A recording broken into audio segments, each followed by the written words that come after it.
We made it through Unit 1. Everybody should give themselves a pat on the back.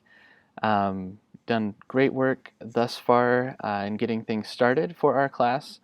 I know that there were quite a few new kinds of things, such as being on Twitter and also using the Tiki-Taki timeline. Hopefully you've all been able to at least look over the timeline assignment instructions.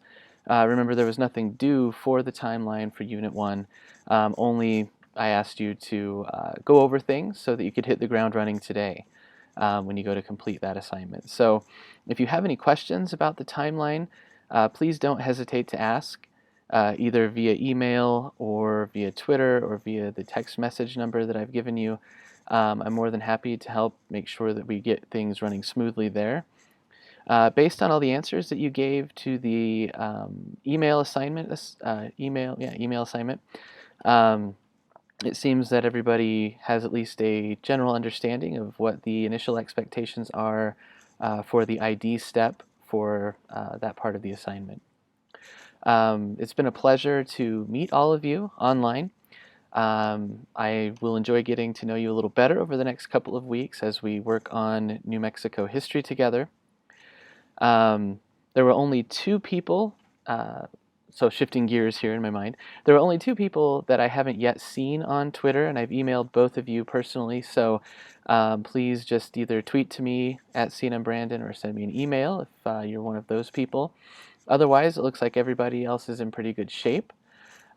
Just looking ahead as you're completing the reading tweets, a couple of you are already working hard on that, doing a great job. I've interjected some questions as well.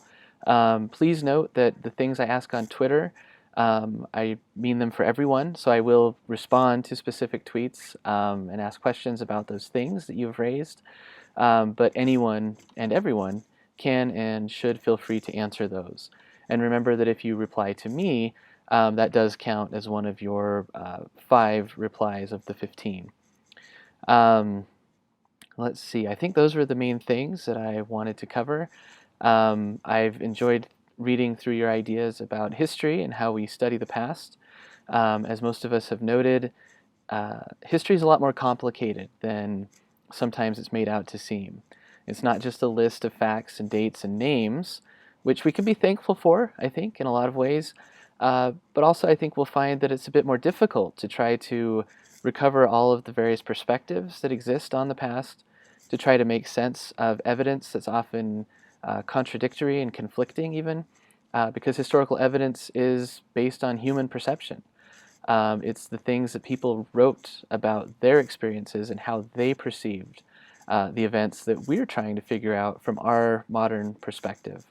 So we have to really think critically. We have to think critically about primary sources as well as secondary sources, as many of you pointed out in the What is History discussion. And that's something I really wanted to emphasize, because there seems to be, and I didn't notice it as much in this class, but there seems to be a tendency for us to think of primary sources as somehow pristine and pure and right, when secondary sources might not be.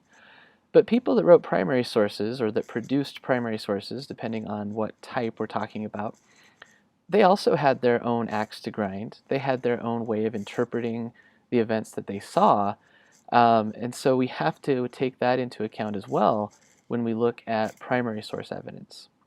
Many of you shared some very cool primary sources in our first round of Twitter, and I really enjoyed seeing those. So again, just stuff to keep in mind about history as we continue forward. Please, again, as I mentioned before, ask questions whenever you have them, and I look forward to getting into Unit 2.